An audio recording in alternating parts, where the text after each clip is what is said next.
Imprinting his foot on the face of European kickboxing, the White Lotus advanced to the semifinals against his arch rival, Sauer. Thai Dynamo dominated in all aspects, tripping his enemy down. Every time. And blasting sharp knees. When are we going to see women in the UFC? There are many UFC champions who have had it down before. There is none as spectacular, viral, and delusional than that of Ron Rousey. Right? Your striking has accelerated in his China. This video is going to tell the whole complete story of her rise to her fall and everything in between. It is the story of a rise of a legend if it didn't start in darkness. Ron's dad broke his back. It was just a freak accident. We were sledding. We ended up, instead of going down and up the next hill, somehow sliding across and going feet first into the opposite hill. He happened to have a really rare blood disorder. As a result, he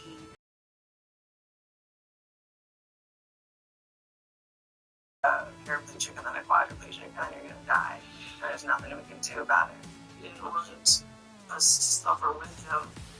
My dad decided to take matters in his own hands because he was in a huge amount of pain every day.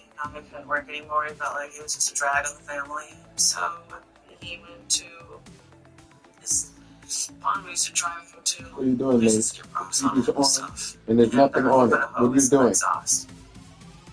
I was 8 years old. What are you doing, I said? I'm not going to have my TV on like this and nothing's on it. It's just a stagnant picture. Be president, I'd be anything. I believed him because when you're 8 years old, you're passionate about everything. A little 8-year-old girl at such a young age would set her sights on sports, flashing different. A 8-year-old girl at such a young age, judo. I did judo with the intention of winning the Olympics in it because he told me I could. Anna Marie Demars was an incredible judo talent and was the first American woman to win gold at the World Judo Championships. Wanda would find equal success, and over the years with her mother at her side, climbed to the top of the sport from gold at the World Juniors Championship to multiple medals at the Pan American Championships, and then finally, she would cap off her esteemed career, securing bronze at the 2008 Olympic Games at the age of just 21. It was up to the Olympics that Wanda was, despite fulfilling her father's prophecy of becoming an Olympic-level athlete and reaching the pinnacle of her sport. She faced that same grim reality as all the other athletes who pursue that impossible dream of 5 rings. They end up broke, with no money, and aimless. Wanda, despite being a judoka hero, would find herself having to work 3 jobs as a cocktail waitress, awaiting a new avenue to make ends meet. And that is when one woman in 2009, 1 year removed from the Olympics, would be a light in that darkness for Wanda. I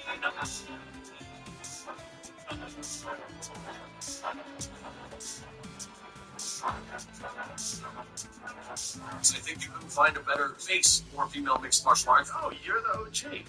Is it in terms of women's MMA? Who the fuck is more OG than you? The first women's MMA fight I saw was her and Julie Pesky. So I would have no idea my daughter was an option for me. She's the one that planned for the seat of my life. Gina Carano had been competing in MMA since 2006, and by the time that Ronda had seen her, she had compiled a record of 7-1, losing to future legend of the sport Chris Cyborg. Gina had been largely regarded as the face of women's MMA. Her fighting style and her looks had meant that she brought more eyes than ever to the women's side of MMA, a subsection of the sport that had not really gained any traction. Men just wanted to see other men beat the shit out of each other and regarded women as too weak and not bloodthirsty enough to be entertaining. That wasn't until Gina had started to change people's minds, and alongside Cyborg had brought a lot of attention to the game, and soon after seeing Gina make that legendary run inside of the cage, Ronda would walk into that dingy lit boxing gym of Glendale Fighting Club and set her sights on her amateur debut as a mixed martial artist.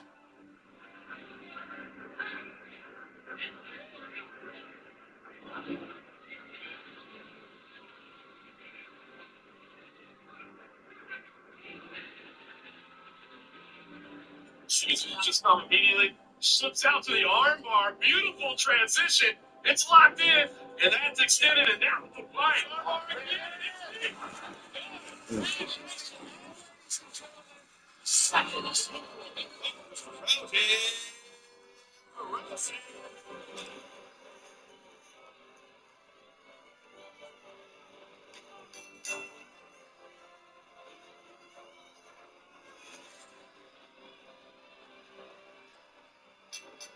What's your quickest armbar, your quickest tap out? The quickest one, I think, is 23 seconds. Yeah, like my first, what was it, 6 fights or 5 fights, 6 fights, including the amateurs, they were all in the first round under a minute. A lot of time went into researching and making this video about Ronda, and none of that would have been possible without the paid partner of this video.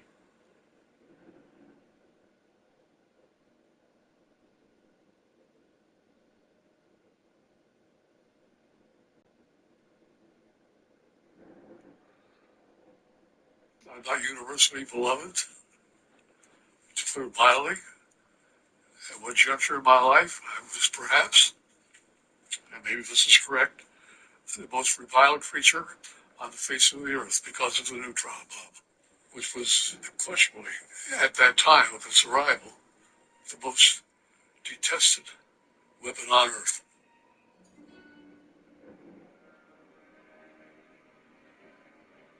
We are immortal, damage the neutron bomb will operate as a kind of death ray, immediately destroying all life in the target area. I began to see radiation, nuclear radiation, as an effective means. You ever heard of a neutron bomb, Nate? Obviously. She was the talk of 2010. It doesn't destroy buildings. Only people. Only animate life. Only animate life. Don't destroy. And what is it called? Bomb? And then the left. What is it called? The neutron bomb. Bullshit. Nobody uses it. We have a cobalt bomb too. Those are the two bombs we can't use. We can't use. Cobalt bomb would destroy the whole earth with virus and poison and shit. Russia has that. We have the neutron bomb. Since the beginning of We time, made that after the hydrogen man bomb. has been devising weapons of destruction. Fucked up. The All we want to do is kill. employed by David against Goliath Fucking idiots. and used by the armies of Alexander the Great. The catapult and the ballista, formidable weapons of their time. The great spears of the Greek warriors, and by the Chinese, revolutionized warfare and ushered in a new era of explosive munitions through the creation of crude bombs, field artillery, and even hand grenades. World War I saw the development of You don't make hand modern grenades? The like Chinese. the machine gun, They make gunpowder. the giant That's all artillery those cannons, Nuclear weapons, created in all shapes and sizes, large ones and small ones. For nearly 75 years, the United States designed and tested these weapons to improve their size, weight, and purpose for a war which may never. I could show you the cobalt bomb. One green. weapon stood out amongst all others in purpose and function, enhancing an invisible yet deadly characteristic of nuclear fusion. This was the neutron bomb.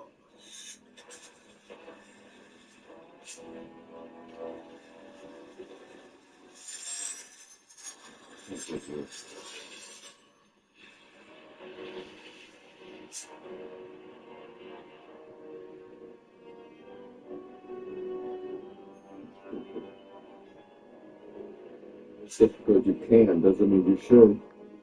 Just that you should. Because I can. Because I can. The fuck?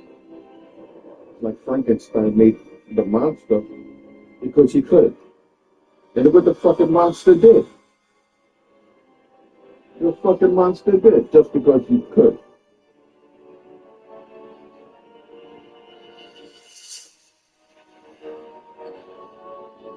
Russia against America, America against Russia, and now China's involved. Now China's involved. But China's all about enter the virus. neutron bomb. At the center of this weapon is the neutron. Nestled within the structure of an atom exists a tranquil subatomic particle that possesses no electric charge, called the neutron. Neutrons were discovered in England in 1932. They were immediately perceived to be immensely valuable for subnuclear research because unlike the particles that had been used to bombard atoms, to look at them, if you will up to that time. Everybody thinks about atoms Neutrons and would slip electrons. into the There's nucleus, also positively neutrons. charged nucleus of an atom, without being repelled by that positive charge. They would just kind of fall into the nucleus, and then all sorts of interesting things would happen. These free neutrons can invade the foundation of matter and create useful isotopes for medicine and industry. Free neutrons, however, can be extremely hazardous to all living things. Free neutrons are produced within the heart of a nuclear reactor, or from a chain reaction created in the detonation of an atomic bomb. From the beginning of nuclear testing in 1945, neutrons have maintained a special interest in all atomic tests. I'm trying to get a call out of this game, You're man. not playing, babe. I am playing. I'm trying to get a fucking call out of this mission. It's telling me to do that. During the Second World War, they were concerned that these weapons not be perceived to be some new kind of poison gas.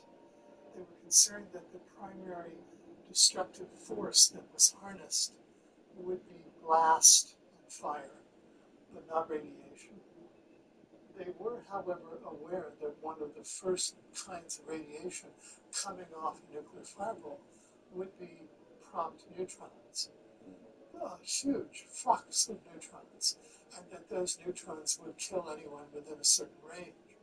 What they calculated, however, was that anyone who would be killed by the neutron flux would probably be killed by the blast of the explosion as well. First, there is an emission of thermal energy, gamma rays, and neutrons. Depending upon the altitude of the burst, the neutrons reach the target in large or small quantities. The gamma rays extend far from the target center. In general, radiation causes ionization in the component atoms of cells, altering their chemical nature and impairing or destroying their normal function. With whole body radiation, ionization causes loss of function of the more sensitive tissues and organs. The degree of loss depends upon the dosage. If the exposure is both general and severe, death results.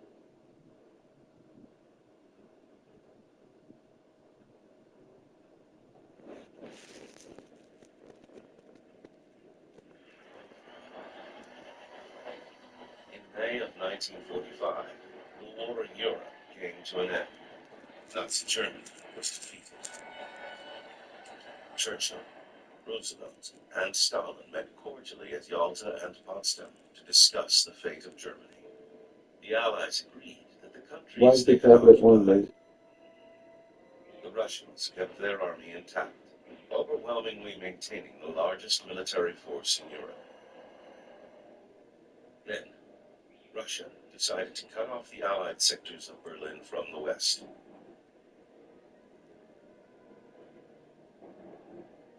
Trains and road transports were stopped. Electric power was cut. West Berlin was isolated from the free world. The response was the Berlin airlift.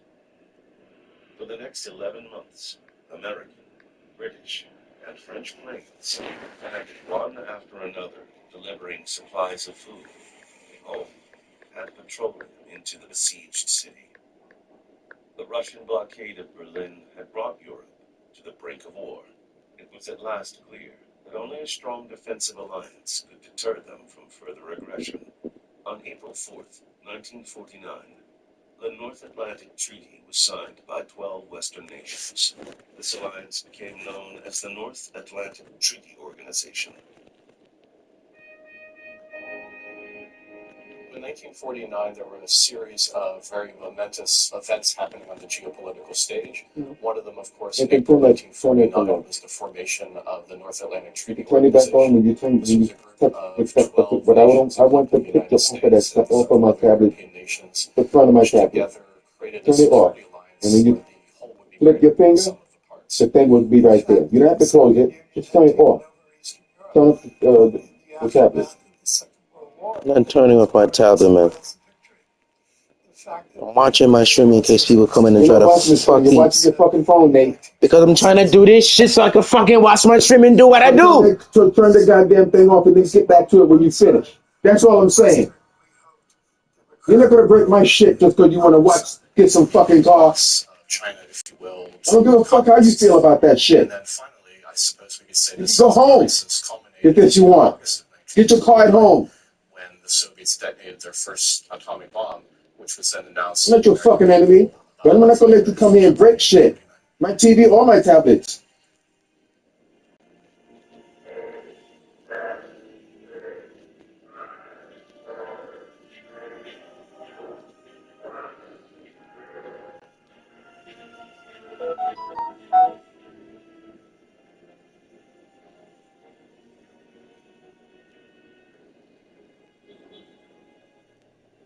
Early nuclear operations focused on training American and NATO ground troops in the use of atomic weapons on the battlefield.